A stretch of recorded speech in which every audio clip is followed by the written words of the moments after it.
Have you ever been in a home showing and had something really sketchy happen and not know how to get out of it? Or get stuck in a hallway with people at either end and feel trapped? Well, on today's episode, we'll be talking about getting out of trouble in showings and how to complete your showing safely. Welcome to Safe Realty Podcast with me, your host, Shannon Cutler. I'm on a mission to educate my listeners so they don't become the next true crime news headline. As a former police officer with 18 years of investigative experience and now a real estate agent, I guide realtors on how to handle their own security in vulnerable situations and develop best safe business practices. If you enjoy learning new tools to improve your safety, I'm going to ask you to please follow this show. And if you would, leave a review, share it with your friends. Even better, play this episode at your next office meeting so that we get more people listening. And the more that listen, the more people we can keep safe. Last week, I was in Las Vegas for a real estate conference, and I did a talk at this conference on realtor safety, of all things, of course. I found it was kind of interesting because at the same time, there was another speaker in another room talking about social media. He's a bit of a YouTube guy. I mean, like a lot of followers, and I am not. I think I have 13, maybe 6, I'm not sure. That's okay. And it's all good with what his content is and that people find it more interesting. That's completely, everybody has to have what's interesting to them, and they're all going to Vegas for a big conference, paying a lot of money. So you want to get what you want to get out of it. But the topic of realtor safety, I mean, there's hundreds of agents there. And I think I might have had 18 to 20 agents in the room to do this talk. So it was sort of empty. And the people that were there was fantastic because we had great conversation and engagement in the short 30-minute time frame we had. But I was a little disappointed with the turnout. Part of the issue, I think, is that it was at 9 a.m. on a Wednesday after the big conference party the night before in Vegas. So we have party Vegas, 9 a.m. My hopes was to reach more people in one place. And I guess that's the benefit of having a podcast, because anybody from anywhere in the world at any point in their day, in any time zone, can listen to this. So I'm hoping that you are all enjoying and getting something out of this. And if you are, please do pass it on to a colleague who will benefit from the information. In last week's episode, we talked about all the steps leading up to starting your home showings in a safe way. If you wish to review that, definitely listen to that episode before or after this one. It will fill in some of the gaps, because we're going to start our today's episode as if we're walking into the showing already. We've already done the pre-stuff. We've already, are walking in the door. We know who our clients are. We're feeling so far so good. And we're going to talk about 3 things that we can do to finish that showing in a safe way. And number 1 is spatial awareness. So when I talk about spatial awareness, it's all of the things we talked about last week, but now we're talking about spatial awareness inside the condo, home, on the property. A lot of people get stuck in stairs and in tight spaces. So we're going to talk a little bit about that, because they both seem to come up every time I do a talk. All the agents want to talk about getting stuck on stairs, getting stuck in bathrooms. So who knew we could get stuck in a bathroom? We'll talk about stairs first. So when you're going up or down stairs, whether it's in a hallway of a condo apartment building or it's in a home, it's nothing wrong with this, allowing your clients to go ahead of you. Nope, you go ahead after you, be polite. No, you go up first, you go down first. Oh, there's something in the kitchen I forgot. I'm going to go check on that. You guys go ahead and go down. You don't want to get stuck ahead of somebody or in between people. It's sort of an uncomfortable situation, and you want to give people space. I mean, this is not a real estate 101, not teaching people how to be realtors. But you want to give people space anyways in a showing, and just in our society, we are spatial people. So yeah, you go on ahead, I'll follow you down. You go up ahead, I'll be right up. And it gives the person time to go ahead or go down, and you have than to just watch and see what, how you're feeling. If things are good, you're going to go up with them. And maybe it's a situation which you don't need to. But if you get stuck in no man's land between two people or up ahead, and then the exits are trapped, and that's happened to people before. Every single time I talk to an agent, I get a story about a bad situation that's happened to somebody. So this is just one of those ones where people do sort of feel like they're in no man's land in the middle of a stairway. Hallways, walk-in closets, bathrooms, and small condo apartment units all fall into the same category. Let's just give people space. We do not need to crowd into a bathroom. This is not girls in the club on spring break, or everybody pee in one stall and hold the door for each other. We don't need to do that. We don't need all to crowd into one space. There's a time and a place for that. And I've been there 150 years ago. But if somebody's in the bathroom, looking in the bathroom because they're viewing the home, just stand at the door or stand in the bedroom or stand in the hallway. You don't need to crowd in there together. I have done it before. It's super awkward. Everybody is tucked in. Excuse me, I got to get around. Sorry, I got to go this way. I got to go that way. If you feel like you need to check the plumbing or check for something specific or a leak or something weird you're thinking of, allow them to finish their viewing. We're not rushing that fast and say, okay, you guys go on to the next area. I need to check something in here. Or wait till they're done. If you're feeling a little unsafe, wait till they leave and then go back in and have a look and make that note and give them that note at the end of the day. It's the same thing with a small condo unit.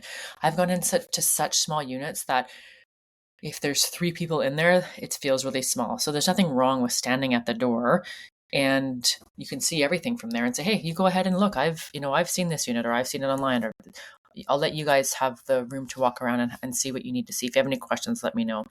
We don't need to crowd people. If we're that worried about them going ahead or into a room that they're going to steal something, we might not want them as clients. They might actually, if they're going to steal something, they're not actually probably clients that you want, or in general, they're not real people that are buying houses. They're just there to steal things. So if you feel like they're stealing something or want to steal something, just back off in general and just give them that space. It's the same thing with walk-in closets. You can stand in the bedroom and peek in. You do not need to follow them in. Let them go in and explore. You're not buying the house. They are. Again, if there's something you need to look at it afterwards. We want to be aware. We do not want to be hypervigilant. So head up, shoulders back, hands free, phone in our pocket or our purse or our jacket pocket, whatever it is. I always have my hands free when I'm doing showings. I don't carry. I used to carry a clipboard and a pen and be taking notes and everything. Now I have the showings on my phone. If I need to look up a feature of the home, I can do that. If it's not listed at the home, I can do that at the appropriate time. But I have a small showing purse that's around me. I have a phone, some cards, maybe some gum, and my car keys. There's nothing else in that purse, and it allows me to have my hands free. And if I need to, look something up, I can do that for them, or I can just say, you know what, give me all your questions and I'll get back to you at a later time when I have the time to properly research the answers to your questions. So let's keep our hands free and not be wandering around staring at our phone trying to figure things out, because if your head's down, you're not aware. It's kind of an interesting topic sometimes when we talk about being hypervigilant and being aware, because when we're aware and when our posture is upright, I'm not talking military meat mark robot posture. I'm just talking about in general. If we're standing up with our shoulders back, our head up, we're looking around, we're paying attention at this is like bare minimum, paying attention. We're far less likely to become a victim or a target of a crime just because of the way that our body positioning is. If we're slouched and looking and unaware and not paying attention and mumbling and looking over down and kind of hiding in the corner, and you're much more likely to become a target of a crime, whether it's in a house or on the street. We're going to talk about that in another episode, but keep that in mind. I had an interesting story about a tight space with an agent.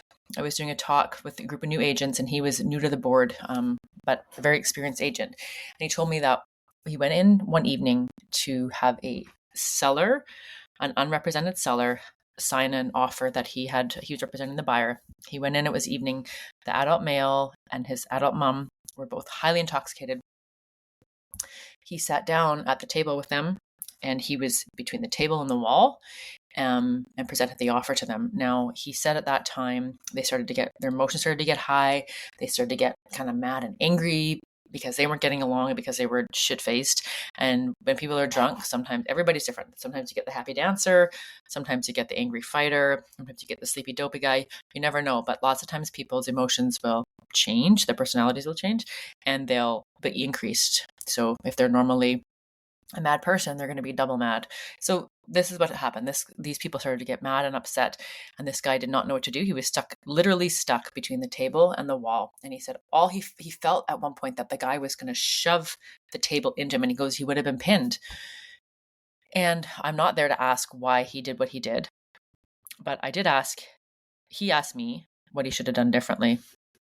And I said, well, if you didn't feel like you could just say to them, we can't continue this because we need you to be sober to enact this contract, then he could have just said, oh my God, I'm so sorry. I forgot a couple pages of the contract are missing. They're in my car.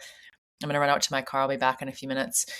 And just made up a little white lie to head out there, grab the papers that were not there when he wouldn't have done that. He would have sat in his car, but they would not have known that he wasn't coming back. They would not have known that he was uncomfortable or felt unsafe.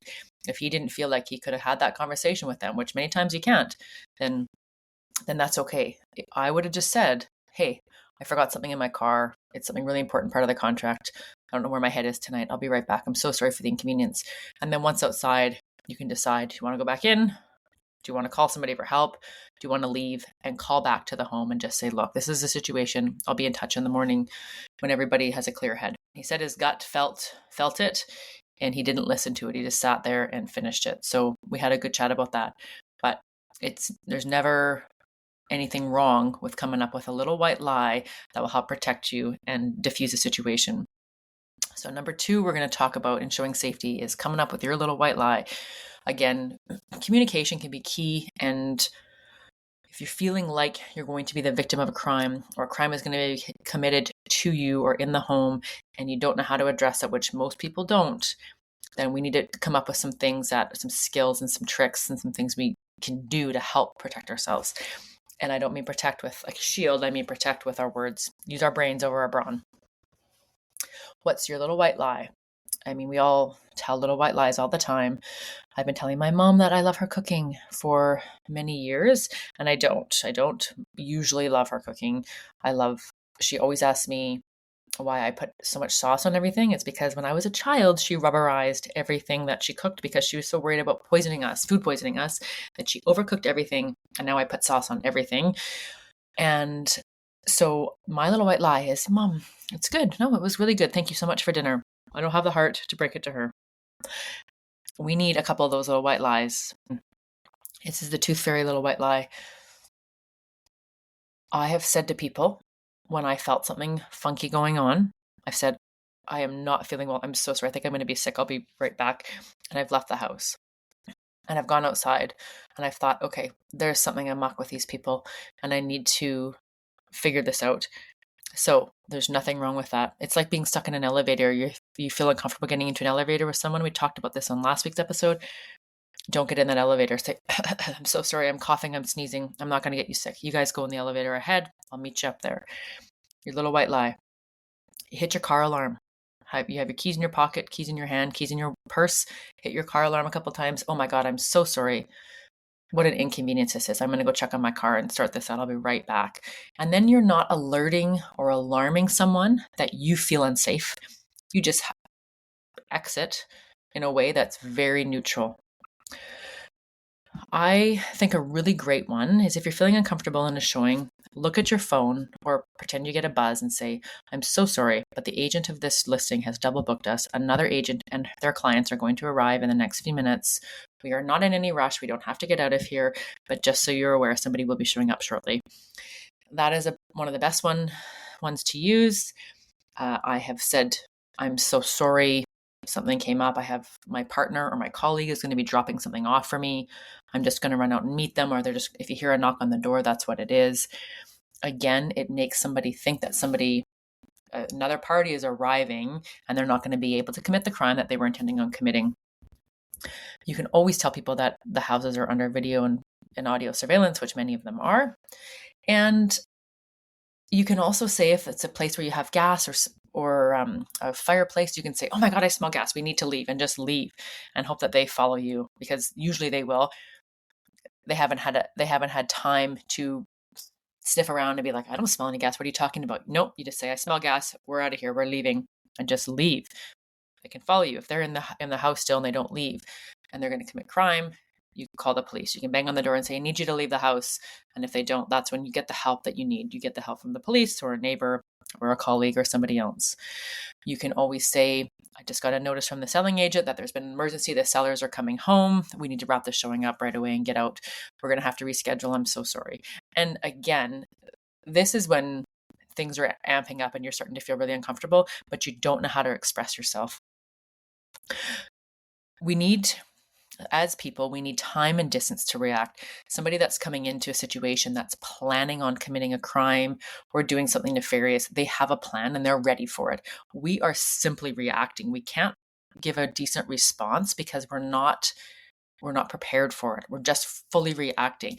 So if we have a few moments of time and distance and ability to breathe, make a decision, that is called a response. So it's something that we have control of. If we're just defending ourselves to the death, that's just purely reaction. So we want to give ourselves the opportunity to respond and regroup, give ourselves a little bit of time. If this is not life and death, we have that option of coming up with our little white lie, getting out of the situation or in a separate room or with other people, just for the purposes of then saying, "Okay, calming down. Here I am. I've got this. This is what I need to do. I need to call the police. I need to leave, get them to follow me. I need to get a neighbor to help me. Or I just need to maybe have a conversation with them or just go back in and finish it because it's not that unsafe. But now I've had the time to assess."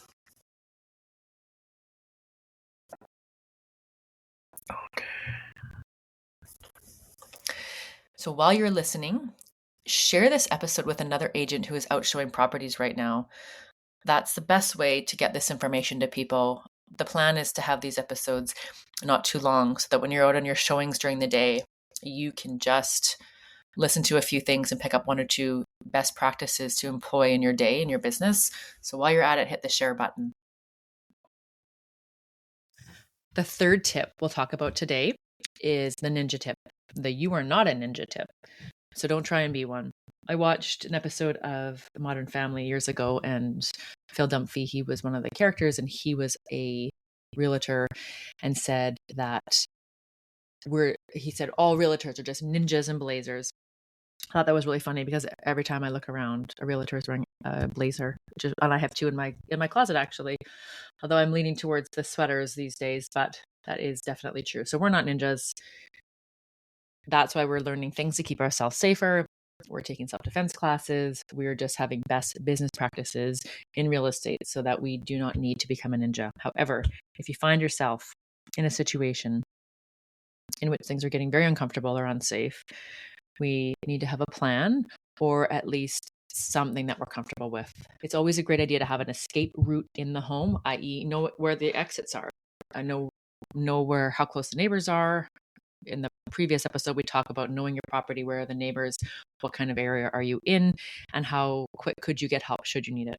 And if you do, who's going to hear you if you're out there banging, honking your horn or using your car alarm or trying to knock on doors? Is anybody home? Have an escape route in the home and know who's around you. Exterior, apartment versus rural versus downtown, city center. Stay in your lane. What I mean by staying in your lane is,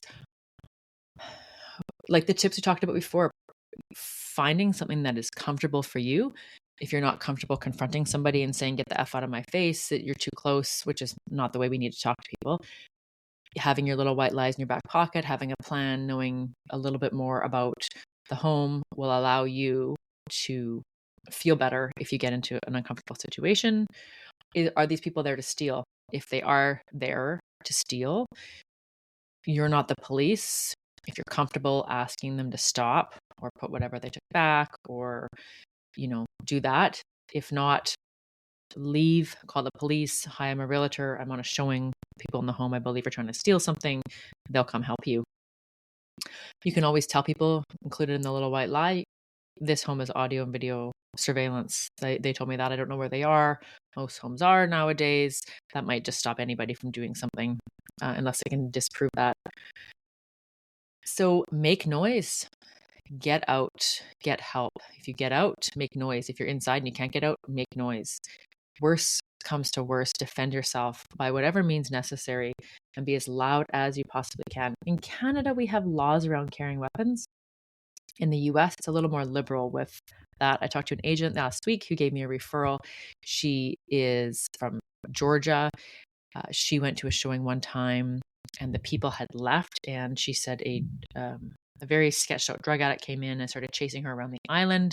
She lifted up the front of her shirt and showed that she was packing her 9mm firearm. And then that person hightailed it out of there and left her alone. And I said, we can't do that. We can't carry firearms and we can't carry concealed weapons in Canada. And she said, what do you use? A taser? Pepper spray? I said, no, tasers are also illegal, as is pepper spray. And so this is not a show where I offer legal advice. Follow the rules in your city, in your province, in your state, in your country, whatever it might be, whatever rules and legal part you have to follow that. Seek legal advice necessary as to what you're allowed to do, but we are allowed to defend ourselves in a reasonable way. So keep that in mind. We will talk on another episode about self-defense and weapons, and those are hot, juicy topics. I can't wait to get into those with you. They're very controversial. This is not a live episode or a live show, so that means there's no arguing with other people, which is great because I do know hunters and, well, mostly hunters that love to talk about gun control, and I do not want to debate any of that with them. This is not about that at all. This is just about what is a safe way of managing a business. And remember, we're realtors, we're real estate agents. We are not, even if you are a hunter and a real estate agent, this is not the time and a place for this. We're going to talk about the benefits and the pros and the cons about having self-defense training and having weapons. Another episode to come. But next week, we're going to have two special guests who are self-defense experts and instructors. I can't wait for you to hear all their tips and advice. They're just so fun. They have taught hundreds of women over the last few years. They do it for free on their own time, volunteer. And I learned a ton from them. So before we summarize our day, I just want to say thank you for joining me on Safe Realty today. If you have a story or a tip to share, please reach out to me via email or social media. Your experience could help someone else, and it might even be featured in an upcoming episode. Links are below in the show notes. Leave a rating and review so that others like you can find me and learn ways to keep themselves safer. And if you've learned anything in today's episode, recommend or send this show to a friend and play this at your next office meeting. We talked today about finishing up our showing safely. Last week was all leading up to our showing and showing safety. And this week we talked about number 1, spatial awareness. Are you in stairs, hallways, closed spaces, hands up, heads up, be aware of what you are doing. Number 2, have your little white lies in your back pocket. Say, I'm going to be sick and run out of the house. I smell gas. There's an emergency. We need to leave. Find the ability so you have some space to think things through and make the reaction or the response that you want to make so you have time. And number 3 is that we are not ninjas, so don't try to be them. Have a plan, but be prepared to defend yourself should you need to. We are going to meet 2 self-defense experts next week and talk further about this next week. And it was an amazing conversation, so I hope you join me. Be safe, everyone, and I'll talk to you soon.